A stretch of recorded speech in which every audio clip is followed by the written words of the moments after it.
Tahun 2008, Den Haag masih dingin di bulan Maret ketika film Fitnah akhirnya tayang. Arnold van Doorn berusia 42 tahun. Tinggi, rambut pirang pendek, jas hitam selalu rapi, sepatu mengkilap. Di kantor PVV, dia duduk di meja paling depan rapat fraksi, tepat di sebelah Geert Wilders. Kalau Wilders bicara, Arnold selalu mengangguk duluan. Paling keras, paling lama. Dia bukan sekadar anggota biasa, dia orang kepercayaan. Orang yang ditugaskan mengurus hal-hal kotor yang tidak mau disentuh politisi lain. Fitnah bukan ide dadakan. Proyek itu sudah dirancang bertahun-tahun. Arnold ikut dari hari pertama. Dia yang mengumpulkan klip video bom bunuh diri di London dan Madrid. Dia yang memotong-motong ayat Al-Quran sampai terlihat seperti perintah pembunuhan. Dia yang menambahkan suara ledakan setiap kali kata jihad muncul di layar. Dia yang memilih foto Nabi Muhammad dengan karikatur bom di sorban gambar yang sama yang membuat kedutaan Denmark dibakar 2 tahun sebelumnya. Malam sebelum penayangan resmi, Arnold duduk sendirian di ruang editing sampai pukul 3 pagi. Layar komputer memantulkan cahaya biru ke wajahnya. Dia memutar ulang film itu berkali-kali. Setiap kali suara dentuman bom terdengar, dia merasakan sesuatu bergetar di dadanya, bukan takut, tapi kepuasan. Akhirnya dunia akan melihat apa yang dia lihat sejak lama. Islam bukan agama, tapi ideologi berbahaya yang sedang menyerbu Eropa. Hari penayangan tiba. Parlemen Belanda mengizinkan film itu ditayangkan di ruang khusus anggota DPR. Arnold berdiri di podium kecil, tangan di belakang punggung, dada membusung. Di depannya duduk puluhan wartawan internasional. Flash kamera berderet seperti tembakan senapan mesin. Saat film selesai, ruangan hening sesaat. Lalu riuh tepuk tangan dari anggota PVV. Wilders memeluknya di depan semua orang. "Kamu membuat sejarah hari ini, Arnold," bisik Wilders di telinganya. Arnold tersenyum lebar. Untuk pertama kalinya dalam hidupnya, dia merasa benar-benar penting. Malam itu juga, dunia meledak. Di Jakarta, ribuan orang turun ke jalan, membakar foto Arnold dan Wilders. Spanduk bertuliskan, "Arnold van Doorn, musuh Islam nomor 1" terbentang di Monas. Di Karachi, seorang pemuda menusuk foto Arnold ratusan kali sambil menangis. Di Istanbul, demonstrasi berlangsung 3 hari berturut-turut. Televisi Al Jazeera menayangkan wajah Arnold berulang-ulang dengan teks besar di bawahnya. Produser film penista agama. Namanya masuk daftar pencarian Google nomor 1 dunia selama seminggu penuh. Arnold membaca semua berita itu dari rumahnya di pinggiran Den Haag, rumah besar, 2 lantai. Garasi untuk 2 mobil. Istrinya sudah tidur, anak-anaknya masih kecil. Belum mengerti apa yang terjadi. Dia duduk di ruang kerja, membuka laptop, membaca komentar-komentar kebencian dari orang-orang yang bahkan tidak pernah bertemu dengannya. "Mati saja kau, Van Doorn. Semoga anakmu jadi yatim. Kami akan temukan kamu." Dia tertawa membaca itu semua. Bukan karena gila, tapi karena dia merasa menang. Semakin banyak yang marah, semakin benar dia merasa. Mereka marah karena terpojok, karena kebenaran yang dia tunjukkan terlalu tajam. Malam itu, dia tidur nyenyak sekali. Mungkin yang paling nyenyak dalam beberapa tahun terakhir. 2 minggu setelah Fitnah rilis, PVV mengadakan pesta kecil di kantor pusat, hanya internal. Wilders membawa sampahnya mahal. Semua orang mengangkat gelas untuk Arnold. "Kamu orang yang paling berani di Belanda saat ini," kata salah satu anggota senior. Arnold mengangguk. Menerima pujian itu seperti memang layak dia terima. Dia sudah biasa dipuji. Tapi kali ini beda. Kali ini pujian itu terasa nyata, berat, seperti medali perang yang baru saja disematkan di dadanya. Beberapa bulan kemudian, euforia mulai agak reda. Demonstrasi besar sudah mereda. Media internasional mulai berpindah topik, tapi di dalam PVV, api justru semakin besar. Wilders memanggil Arnold ke ruangannya Suatu sore, hanya mereka berdua. Wilders duduk di kursi besar. Arnold di depannya seperti biasa. "Kita tidak boleh berhenti di sini," kata Wilders, pelan tapi tegas. "Fitnah sukses besar. Tapi belum cukup. Kita harus buat fitnah kedua. Lebih keras, lebih dalam, lebih banyak bukti. Aku ingin dunia benar-benar terkejut lagi." Arnold mengangguk tanpa ragu. "Aku siap, aku percaya padamu," kata Wilders. "Kamu yang pimpin proyek ini, full authority.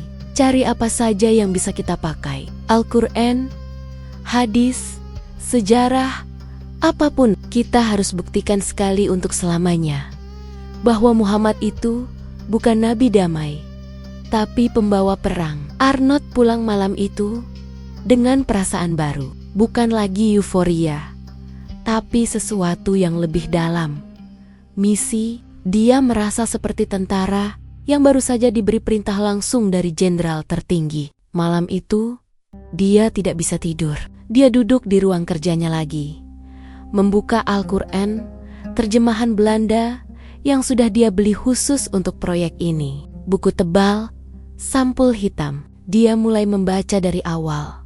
Ballpoint di tangan, siap mencatat setiap ayat yang bisa dipelintir. Dia tidak tahu, malam itu adalah awal dari akhir hidupnya yang lama.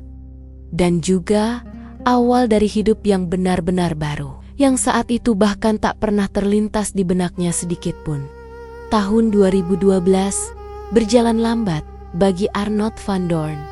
Sudah 4 tahun sejak fitnah meledak dan membuatnya jadi bintang di kalangan kanan jauh Eropa.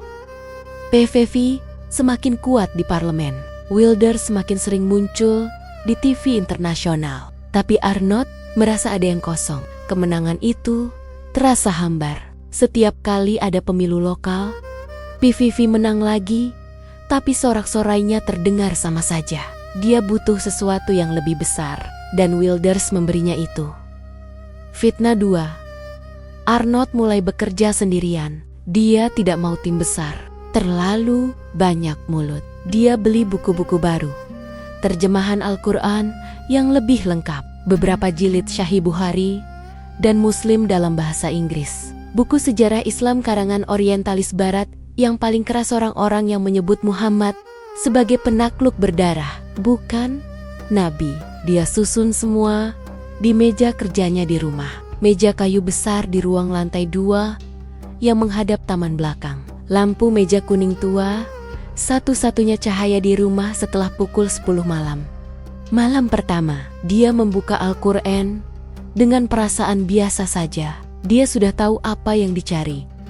Ayat-ayat tentang perang, pedang, hukuman potong tangan, pernikahan Aisyah yang masih kecil, semua yang bisa membuat orang barat merinding. Dia catat nomor ayat, tulis di kertas post-it kuning, tempel di monitor komputer. Senyumnya masih sama seperti dulu saat editing fitnah.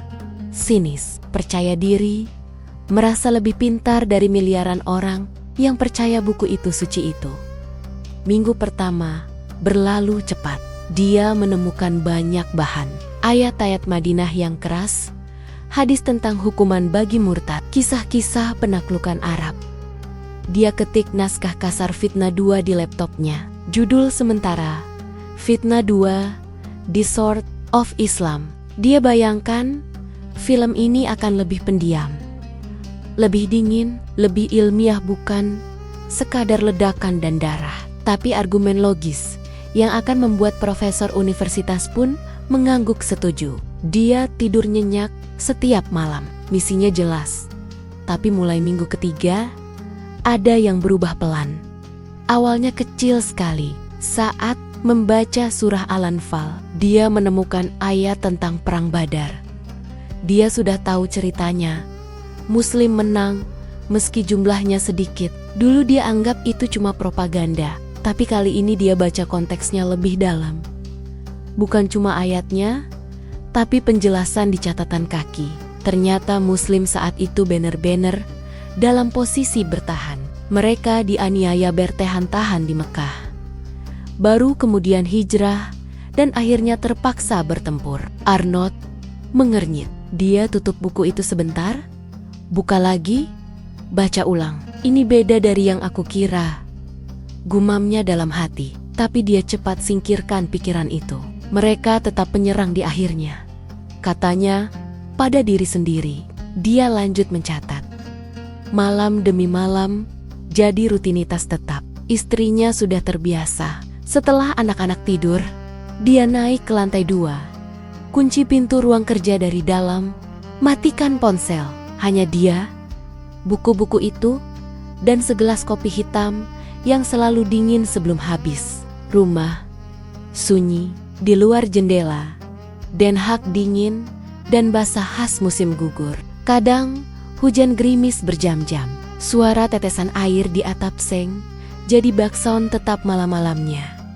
Semakin dalam dia masuk ke bahan, semakin sering dia berhenti membaca. Bukan karena lelah, tapi karena ada ayat atau hadis yang membuat dadanya sesak. Misalnya, saat dia baca tentang Nabi Muhammad yang memaafkan Hindun wanita yang dulu mengunyah hati pamannya, Hamzah, di perang Uhud. Setelah Fatu Makkah, Hindun datang gemetaran minta ampun. Nabi hanya bilang, "Pergilah, kamu bebas." Arnold membaca kalimat itu 3 kali. Dia ingat, dulu dia pernah pakai kisah Hindun itu untuk bilang Islam agama, dendam karena hati Hamzah dimakan. Tapi sekarang dia tahu konteks lengkapnya. Dia tutup buku, sandarkan punggung ke kursi. Dadanya naik turun lebih cepat. Dia tidak tahu kenapa. Dia mulai baca lebih lambat. Bukan lagi untuk cari bukti, tapi untuk paham. Dia beli buku baru. Biografi Muhammad karangan Karen Armstrong, bukan orientalis keras, tapi penulis barat yang netral. Dia baca sambil mencatat di buku kecil hitam. Catatannya berubah. Awalnya penuh kata-kata kasar. Ini bukti kekerasan. Ini bisa dipelintir jadi terorisme. Tapi semakin ke belakang, catatannya jadi pertanyaan. Kenapa dia lakukan itu? Apa benar seperti ini? Kalau aku jadi dia, apa aku bisa memaafkan? Satu malam di akhir November tahun 2012, cuaca sangat dingin. Salju tipis mulai turun di Den Haag, jarang sekali untuk awal musim. Arnold duduk seperti biasa. Malam itu, dia membuka kitab hadis Sahih Bukhari. Jilid tentang akhlak Nabi. Dia sudah lewati bagian perang, bagian hukum. Sekarang masuk ke bab-bab yang dulu dia hindari karena terlalu lembek untuk fitnah. 2. Dia sampai pada kisah Taif. Dia sudah pernah dengar sekilas. Nabi pergi ke Taif sendirian, mengajak penduduknya masuk Islam, malah dilempari batu sampai berdarah-darah. Kakinya luka parah, darah mengalir ke sandal. Malaikat Jibril datang bersama malaikat gunung, menawarkan, "Kalau engkau mau, aku hancurkan kota ini dengan ganeng-ganen di sekitarnya." Arnold bayangkan, adegan itu untuk filmnya kan jadi dramatis sekali. Nabi berdarah, malaikat besar siap menghancurkan. Pasti penonton barat akan bilang, "Lihat, dia pasti balas dendam." Tapi jawaban Nabi bukan itu. Tidak. Kata Nabi dalam hadis itu, "Aku diutus sebagai rahmat. Semoga dari keturunan mereka lahir orang-orang yang menyembah Allah saja." Arnold membaca kalimat itu sekali. Matanya berhenti di situ. Dia baca lagi, dan lagi, dan lagi. Dadanya tiba-tiba panas. Napasnya tersengal. Dia letakkan buku di meja. Tapi tangannya gemetar. Dia pegang dada kirinya, rasanya seperti ada yang mencengkeram jantungnya keras sekali. Matanya mulai basah tanpa sadar. Dia coba tahan, tapi air mata jatuh juga. 1 tetes, 2 tetes, lalu tak terbendung. Dia terduduk ke lantai. Lututnya menyentuh karpet tebal ruang kerja. Tubuhnya ambruk pelan. Dia duduk bersila di lantai. Buku hadis masih terbuka di pangkuannya. Air mata mengalir deras, membasahi halaman buku. Dia tidak mengeluarkan suara, hanya napas tersengal-sengal.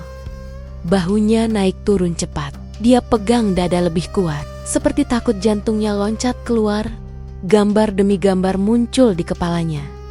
Dia ingat dirinya di podium Parlemen 2008, tersenyum bangga saat fitnah selesai tayang. Dia ingat wajahnya di demo-demo yang membakar fotonya. Dia ingat kata-katanya sendiri di TV, Muhammad, pembawa teror. Dia ingat bagaimana dia tertawa, membaca ancaman mati dari umat Islam, merasa menang karena mereka marah. Sekarang, semua terasa kotor sekali. Dia menunduk dalam-dalam sampai dahi menyentuh lantai. Air matanya menetes ke karpet. Dia menangis seperti anak kecil yang baru sadar telah melakukan kesalahan terbesar dalam hidupnya. Bukan tangis biasa, tangis yang dari perut, yang membuat seluruh tubuhnya bergetar hebat. Dia tidak tahu sudah berapa lama, mungkin 1 jam, mungkin 2 jam. Hanya ada dia dan lantai dan buku yang basah itu. Saat akhirnya dia angkat kepala, langit di luar sudah mulai terang. Salju berhenti turun. Den Haag masih sunyi. Wajah Arnold merah. Matanya bengkak. Tapi ada sesuatu yang berbeda di matanya. Kosong, tapi damai. Seperti orang yang baru saja kehilangan segalanya dan menemukan segalanya juga pada saat yang sama. Dia tahu, mulai malam itu, hidupnya tidak akan pernah sama lagi. Dia belum tahu apa yang akan dia lakukan besok. Dia belum tahu bahwa beberapa bulan lagi dia akan bersyahadat. Dia belum tahu bahwa dia akan kehilangan pekerjaan, teman, reputasi, segalanya. Tapi malam itu, di lantai ruang kerjanya yang dingin, Arnold van Doorn, musuh Islam nomor 1 di Eropa, menangis untuk pertama kalinya karena cinta kepada Nabi Muhammad SAW. Dan tangis itu tidak pernah benar-benar berhenti sampai hari ini. Pagi 26 Februari tahun 2013 di Den Haag masih gelap dan berangin. Arnold van Doorn bangun lebih awal dari biasanya. Dia tidak tidur nyenyak semalaman. Hanya gelisah berputar-putar di tempat tidur. Istrinya masih terlelap di sebelahnya. Dia bangun pelan, mandi, pakai baju hangat biasa, jaket hitam panjang, shawl wol. Dia tidak memberitahu siapapun kemana dia pergi. Ponselnya dibiarkan di meja samping tempat tidur. Mati total. Dia naik mobil sendiri, sebuah Volvo Estate abu-abu tua, menuju bagian kota yang jarang dia datangi. Kawasan Schilderswijk, daerah imigran Maroko dan Turki. Di sana ada masjid kecil bernama Al-Moskeen, bangunan sederhana di antara rame-rame bata tua. Dia pernah lewat sana berkali-kali saat kampanye PVV, mengambil foto untuk poster Islamisasi Belanda. Sekarang dia datang dengan tangan kosong. Dia parkir 2 blok jauhnya, berjalan kaki, supaya tidak terlalu mencolok. Masuk ke halaman masjid, sepatunya dilepas di rak kayu. Kakinya dingin, menyentuh lantai marmer. Di dalam hanya ada 5 orang. Imam muda berjenggot tipis, 2 pemuda Maroko, dan 2 lansia Turki yang sedang salat subuh. Mereka meliriknya sebentar. Tidak ada yang mengenali. Arnold berdiri di saf belakang, ikut gerakan salat meski masih kaku dan salah-salah. Setelah salam, imam mendekat, menyapa ramah dalam bahasa Belanda bercampur aksen Arab. Arnold menarik napas dalam. Dia bilang dia ingin masuk Islam. Imam tidak kaget, seolah sudah biasa orang datang tiba-tiba. Mereka duduk di sudut masjid, di atas karpet hijau tua. Imam membaca syahadat pelan. Arnold mengulangi kalimat demi kalimat. Suaranya kecil, tapi jelas. Tidak ada kamera, tidak ada saksi resmi. Hanya 5 orang asing yang kebetulan ada di sana. Setelah selesai, imam memeluknya sebentar. Arnold menunduk. Matanya basah lagi. Tapi kali ini diam. Tidak sampai menangis. Dia pulang sekitar jam 7 pagi. Rumah masih sunyi. Dia buka laptop di dapur. Ketik surat pendek pengunduran diri dari PVV dan semua jabatan publik Efektif hari ini juga. Dia kirim ke sekretariat partai dan CC ke Geert Wilders langsung. Lalu dia hidupkan ponselnya kembali. Belum sampai 10 menit, ponselnya sudah bergetar gila-gilaan. Pesan masuk bertubi-tubi. Wilders menelepon 3 kali, Arnold tidak angkat. Lalu datang SMS pendek dari Wilders. "Kamu gila? Telepon aku sekarang." Arnold hanya balas satu kata, "Maaf," lalu matikan lagi. Jam 9 pagi, berita sudah bocor. Seseorang di masjid ternyata mengenali wajahnya dan mengirim foto buram ke grup WhatsApp komunitas Muslim Belanda. Dalam 1 jam, foto itu sampai ke media. Judul pertama muncul di situs berita lokal. Arnold van Doorn, produser fitnah, masuk Islam. Belum ada konfirmasi resmi, tapi cukup untuk membuat dunia online meledak. Pukul 11, PVV mengeluarkan pernyataan resmi. Arnold van Doorn diberhentikan dengan tidak hormat dari partai, efektif segera. Wilders sendiri muncul di Twitter. Pengkhianatan terbesar dalam sejarah PPPP. Arnold van Doorn bukan lagi bagian dari kami. Tweet itu di-retweet puluhan ribu kali dalam hitungan menit. Siang hari, wartawan sudah berkumpul di depan rumahnya. Mobil satunya diparkir di luar. Jadi mereka tahu dia di dalam. Arnold menutup semua gorden. Matikan lampu depan. Anak-anaknya masih di sekolah. Istrinya panik. Terus bertanya apa yang terjadi. Arnold hanya peluk istrinya lama sekali. Lalu bilang pelan bahwa dia sudah masuk Islam. Istrinya menatapnya lama. Tidak marah, tidak senang, hanya bingung dan takut. Sore hari, ancaman mulai masuk. Email, SMS, Facebook, semuanya. "Kamu pengkhianat bangsa. Murtad lebih buruk dari kafir. Kami tahu alamatmu." Ada yang kirim foto rumahnya dari Google Street View dengan tanda silang merah. Ada yang kirim foto anak Kinania yang diambil dari akun Facebook sekolah. Arnold baca satu persatu. Tangannya dingin, tapi wajahnya tetap tenang. Dia hapus semua akun media sosialnya sore itu juga. Malam harinya, polisi datang. 2 mobil patroli parkir di depan rumah.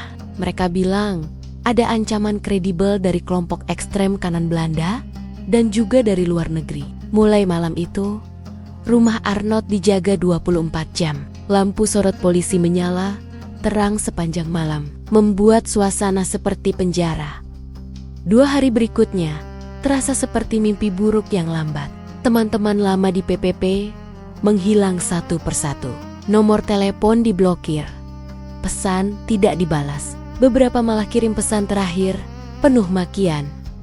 "Kamu sudah mati buat kami." Media besar Belanda mengadakan talk show khusus malam itu. Judulnya kasar, Arnold van Doorn, pahlawan yang jadi pengkhianat. Foto lamanya saat kampanye PVV ditampilkan berdampingan dengan foto buram di masjid. Pembicara tamu adalah mantan rekan PVV yang dulu paling dekat dengannya. Orang itu bicara dengan nada muak. Dia pasti dibayar Qatar atau kena hipnosis. Tidak mungkin orang waras berubah secepat ini. Arnold menonton sendirian di ruang tamu.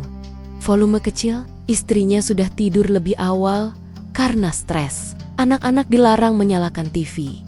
Setiap kali wajahnya muncul di layar, dadanya sesak lagi. Bukan karena malu, tapi karena sedih. Sedih melihat betapa cepat orang-orang yang dulu memujanya sekarang membencinya lebih ganas daripada umat Islam yang dulu membenci fitnah.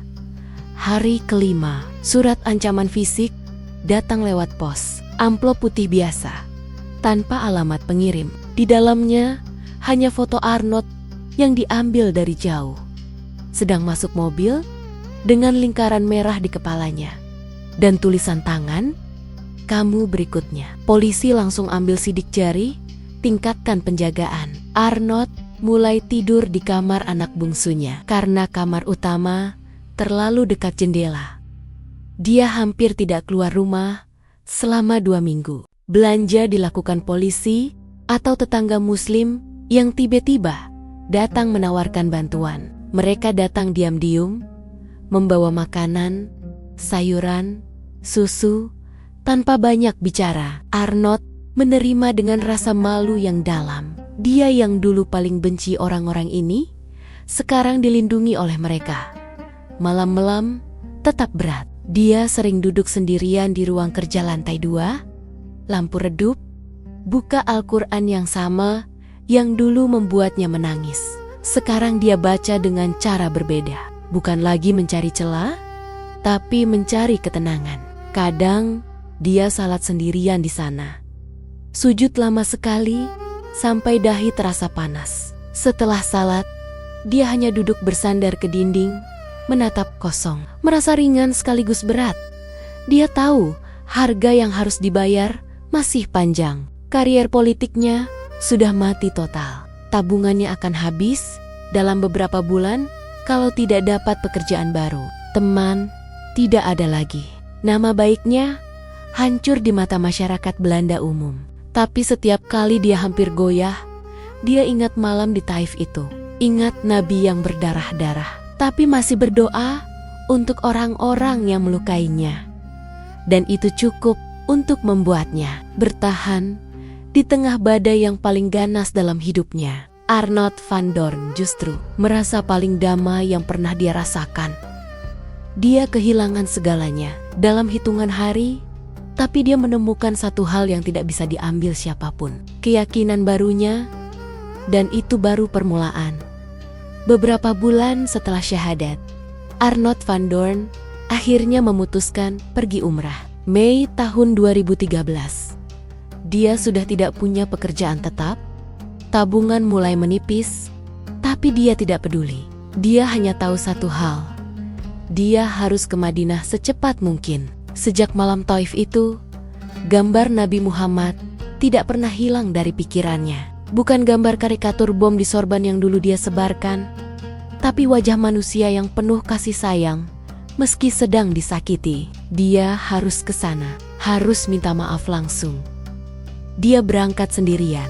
Istrinya belum siap ikut dia, masih bingung dengan perubahan suaminya. Meski tidak melarang, anak-anak ditinggal dengan mertua. Tiket pesawat dibeli dengan kartu kredit yang sudah hampir maksimal. Dia naik KLM dari Amsterdam ke Jeddah, transit, lalu lanjut ke Madinah dengan Saudi Airlines. Sepanjang penerbangan, dia tidak tidur. Dia baca Al-Quran kecil yang selalu dibawa di saku jaket, pakai terjemahan Belanda yang sudah usang di pinggirannya karena terlalu sering dibuka. Saat pesawat mendarat di bandara Prince Mohammed bin Abdulaziz, Madinah, Arnold merasa jantungnya berdegup kencang sekali. Udara panas menyengat keluar dari pintu pesawat, tapi dia malah merinding. Dia pakai ihram sederhana 2 kain putih polos yang dibeli di toko online khusus haji atau umroh di Belanda. Kainnya kasar di kulit, tapi dia suka. Rasanya seperti hukuman kecil yang memang pantas dia terima. Dari bandara dia naik taksi langsung ke hotel murah di pinggiran Masjid Nabawi. Kamar kecil, lantai keramik dingin, jendela menghadap tembok tetangga. Dia taruh tas, salat sebentar, lalu langsung keluar lagi. Sudah sore, tapi dia tidak mau tunggu besok. Dia harus ke masjid sekarang juga.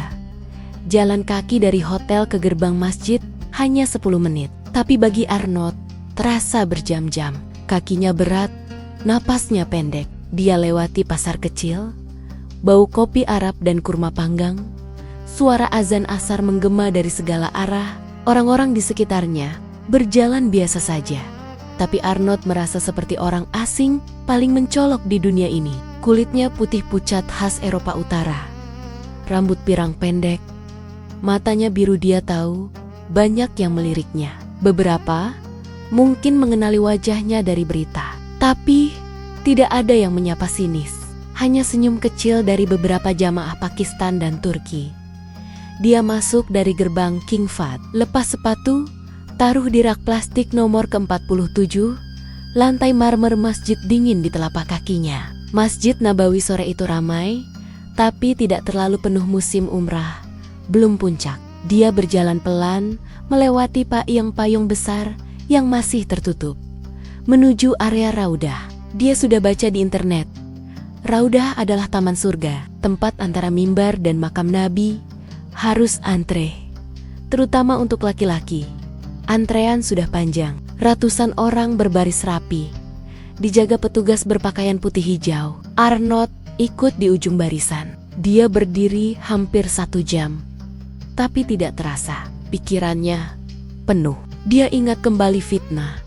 Ingat wajahnya sendiri di layar televisi Belanda, bicara dengan nada penuh kebencian tentang pembawa teror yang makamnya sekarang hanya beberapa puluh meter darinya. Dadanya sesak lagi.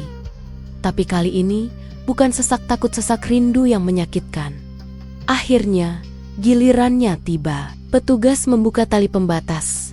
Sekelompok kecil maju masuk ke area raudah yang ditandai karpet hijau muda. Arnold melangkah masuk. Kakinya gemetar. Dia langsung tahu ini tempatnya. Udara terasa beda, lebih dingin, lebih harum, meski tidak ada pendingin atau parfum khusus. Dia berjalan pelan menuju makam Nabi, tempat yang ditutupi tirai hijau emas dengan tulisan kaligrafi besar. Saat jaraknya tinggal 5 meter, lututnya lemas. Dia tidak jatuh dramatis seperti di film, tapi pelan sekali. Tubuhnya ambruk ke depan. Dia berlutut dulu, lalu duduk bersila di karpet hijau itu. Air matanya langsung jatuh. Bukan netes, langsung mengalir deras seperti keran rusak. Dia tidak bisa mengendalikan. Bahunya bergetar hebat. Napasnya tersengal-sengal. Orang di sekitar mulai melirik. Tapi Arnold tidak peduli. Dia hanya tatap ke arah makam. Tangannya memegang dada kuat-kuat. Gambar demi gambar kembali muncul. Dia ingat malam editing fitnah, tertawa sendiri saat memasang suara ledakan di ayat Al-Anfal. Dia ingat wawancara di TV Belanda, bilang dengan yakin, Muhammad adalah ideologi kematian. Dia ingat demo-demo di Jakarta dan Karachi. Orang-orang membakar fotonya sambil menangis. Sekarang, dia tahu mereka menangis karena terluka, bukan karena kalah. Dia ingat dirinya yang dulu duduk di parlemen, merasa hebat karena membuat umat Islam marah. Sekarang dia di sini, di depan makam orang yang dia hina, bertahan-tahan. Dia menunduk dalam-dalam sampai dahi menyentuh karpet hijau. Tubuhnya gemetar lebih hebat, air matanya membasahi karpet. Dia tidak keluar suara, tapi isakannya terdengar jelas oleh orang-orang terdekat. Beberapa jamaah mulai ikut menangis, melihatnya orang kulit putih berjanggut tipis baru tumbuh. Menangis seperti anak kecil di raudah. Ada yang taruh tangan di pundaknya sebentar, ada yang berdoa pelan untuknya. Arnold tidak bisa berdiri. Sudah hampir 40 menit dia di situ. Petugas mulai mendekat, memberi isyarat supaya bergantian. Tapi Arnold tidak bergerak. Tubuhnya seperti kehilangan tulang. 2 petugas akhirnya angkat dia pelan dari ketiak. Mereka tidak marah, mereka tahu. Ini sering terjadi pada mu'alaf baru. Mereka bawa Arnold ke pinggir raudah, dudukan di sudut. Dia masih menangis. Wajahnya basah total, matanya merah bengkak. Dia duduk di sana hampir 1 jam lagi. Orang-orang lewat. Beberapa berhenti sebentar mendoakan. Seorang kakek dari Indonesia taruh tangan di kepalanya, baca doa pelan. Arnold hanya bisa mengangguk lemah. Dia tidak bisa bicara. Tenggorokannya tercekat. Malam itu dia kembali ke hotel dengan tubuh lemas sekali. Dia salat maghrib dan isya di masjid lagi, tapi tidak berani masuk raudah lagi, takut tidak kuat. Dia duduk di halaman masjid sampai larut. Lihat kubah hijau yang terang benderang di malam hari. Dia merasa kosong, tapi penuh pada saat yang sama. Seperasaan yang sulit dijelaskan. Keesokan harinya, dia kembali lagi dan lagi selama 5 hari di Madinah. Setiap kali masuk raudah, hal yang sama terjadi. Dia selalu ambruk, selalu menangis, sampai petugas harus angkat. Orang-orang mulai mengenalinya.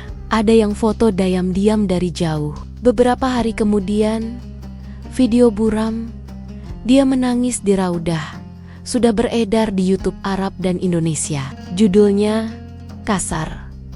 Produser film fitnah menangis histeris di makam Nabi. Video itu ditonton jutaan kali dalam seminggu. Arnold tidak peduli. Dia malah senang. Biarkan dunia tahu.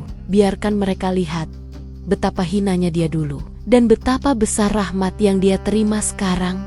Dia pulang ke Belanda 10 hari kemudian dengan wajah yang berbeda. Matanya masih bengkak. Tapi ada cahaya baru di sana. Istrinya jemput di bandara Schiphol. Saat peluk istrinya, Arnold menangis lagi tapi kali ini pelan. Di bahu istrinya. Istrinya tidak tanya banyak. Dia hanya peluk lebih erat. Sejak kunjungan pertama ke Raudah itu, sesuatu di dalam Arnold bener-bener mati total. Arnold yang dulu politisi PVV, produser fitnah, pembenci Islam sudah terkubur di karpet hijau Madinah. Dan Arnold yang baru lahir di sana juga. Dia tahu dia akan kembali lagi ke Raudah berkali-kali seumur hidup. Karena setiap kali dia menangis di sana, dia merasa dosanya berkurang sedikit demi sedikit. Dan itu cukup untuk membuatnya terus hidup. 12 tahun berlalu sejak Arnold van Doorn bersyahadat di masjid kecil Den Haag. Sekarang tahun 2025 dan hidupnya sudah tidak lagi mirip dengan apapun yang pernah dia bayangkan. Rumahnya masih di Den Haag, tapi beda lingkungan. Dia pindah ke kawasan yang lebih banyak keluarga Muslim Turki dan Maroko. Rumah susun 3 lantai yang sederhana. Garasi hanya cukup 1 mobil kecil. Dan mobil itu pun sering dipakai untuk antar jemput anak tetangga ke pengajian. Dinding ruang tamunya penuh foto. Dia di Masjidil Haram. Dia di Raudah. Dia berdiri di depan kedutaan Israel di Den Haag sambil angkat spanduk Free Palestine. Foto keluarga masih ada, tapi lebih sedikit. Istrinya akhirnya ikut masuk Islam tahun 2015, pelan-pelan, tanpa paksaan. Anak-anaknya sudah remaja. Pakai nama Arab Tengah sekarang, Yusuf dan Aisyah. Arnold tidak lagi punya jabatan politik resmi. PVV tidak pernah mau menerimanya kembali. Tentu saja. Tapi dia justru lebih sibuk daripada saat masih jadi anggota parlemen. Pagi hari, dia bangun jam 4, tahajud, baca Al-Quran 1 juz, lalu olahraga ringan. Pukul 7, dia sudah di kantor kecil yang disewa di pusat kota. Sebuah ruangan 30 meter persegi dengan meja kayu bekas, 3 kursi, dan papan tulis besar bertuliskan European Muslim Initiative. Kantor itu tempat dia dan 5 relawan muda mengatur segala macam kegiatan, demo pro-Palestina, penggalangan dana untuk Gaza, seminar anti-Islamofobia, dan yang terbaru, produksi film. Film itu yang membuat namanya kembali naik lagi, tapi kali ini dengan cara berbeda. Tahun 2016, dia mulai mengerjakan proyek gila, membuat film panjang tentang Nabi Muhammad, versi internasional, berbahasa Inggris, dengan aktor profesional, budget dari donasi umat di seluruh dunia. Judulnya sederhana, Muhammad, Messenger of God, International Cut. Bukan film Iran yang lama, tapi versi baru yang bisa ditonton orang barat tanpa merasa dikhotbahi. Dia habiskan 7 tahun untuk itu. Cari dana, diskusi dengan ulama dari Al-Azhar sampai Madinah, revisi naskah ratusan kali supaya tidak melanggar aturan gambar Nabi. Film itu rilis tahun 2023, tayang di bioskop Belanda, Inggris, Jerman, dan platform streaming besar. Kritik dari kanan jauh keras sekali. Tapi penonton Muslim di Eropa menangis di studio. Film itu jadi salah satu film religi terlaris di Eropa tahun itu. Arnold tidak ambil untung sepeser pun. Semua masuk kembali ke dana sosial. Setelah film selesai, dia semakin sering jadi pembicara. Universitas di London, Berlin, Paris, bahkan kampus di Amerika sering undang dia. Topiknya selalu sama. Dari pembenci Islam, nomor 1 menjadi mu'alaf. Dia berdiri di panggung besar, pakai jas sederhana, jenggot putihnya sudah mulai banyak, mata birunya masih tajam. Dia ceritakan kisahnya dari awal sampai akhir, tanpa tambahan drama. Orang-orang di barisan depan sering menangis sebelum dia selesai. Setelah acara, antrean foto dan peluk bisa sejam lebih. Banyak anak muda Eropa yang masuk Islam gara-gara dengar cerita dia langsung dari mulutnya. Tapi yang paling membuat ekstrim kanan marah adalah aktivisme politiknya untuk Palestina. Sejak 2014, setiap ada serangan besar ke Gaza, Arnold pasti ada di depan kedutaan Israel di Den Haag. Dia bawa spanduk sendiri, teriak paling keras, rela ditangkap polisi berkali-kali. Tahun 2024, saat perang Gaza paling parah, dia ikut konvoi truk bantuan kemanusiaan dari Belanda sampai perbatasan Rafah. Dia tidur di tenda, makan roti kering, bagi-bagi susu ke anak kecil Palestina. Foto dia angkat anak Gaza yang kakinya diamputasi jadi viral di seluruh dunia Arab.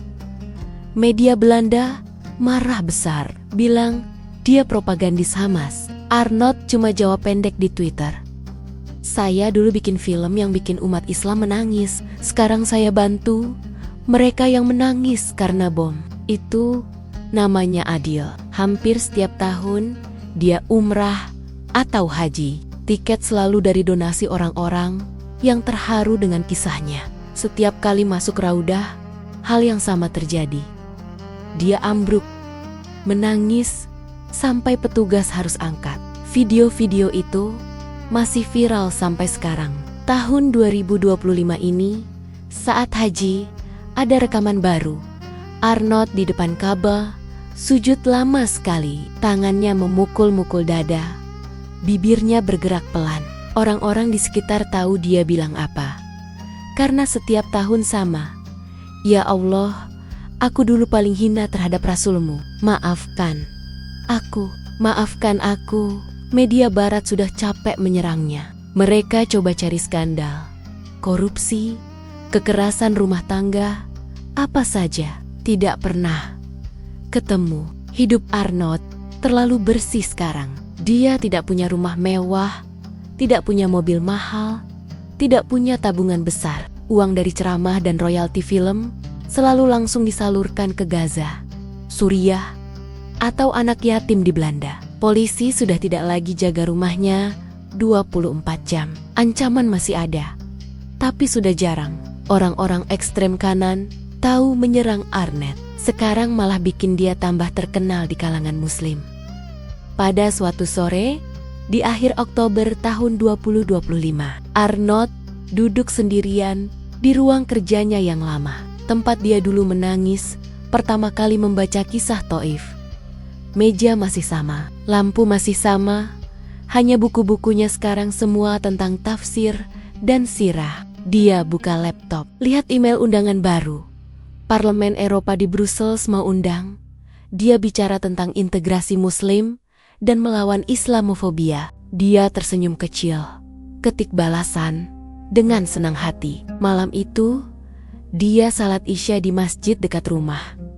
Masjid yang sama tempat dia bersyahadat dulu. Imam sekarang masih orang yang sama.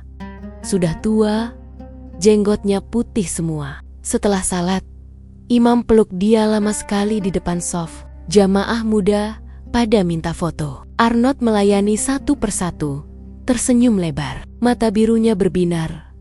Saat berjalan pulang, langit Den Haag cerah. Bintang-bintang kelihatan jelas. Jarang sekali untuk kota ini. Arnold berhenti sebentar di trotoar. Lihat ke atas. Dadanya terasa penuh, tapi ringan. Dia ingat dirinya yang dulu, sombong, penuh dendam, merasa paling benar sendiri. Dia ingat wajahnya di TV 2008. Tersenyum sinis saat Fitnah selesai tayang. Sekarang wajah itu masih sama secara fisik, tapi matanya berbeda total.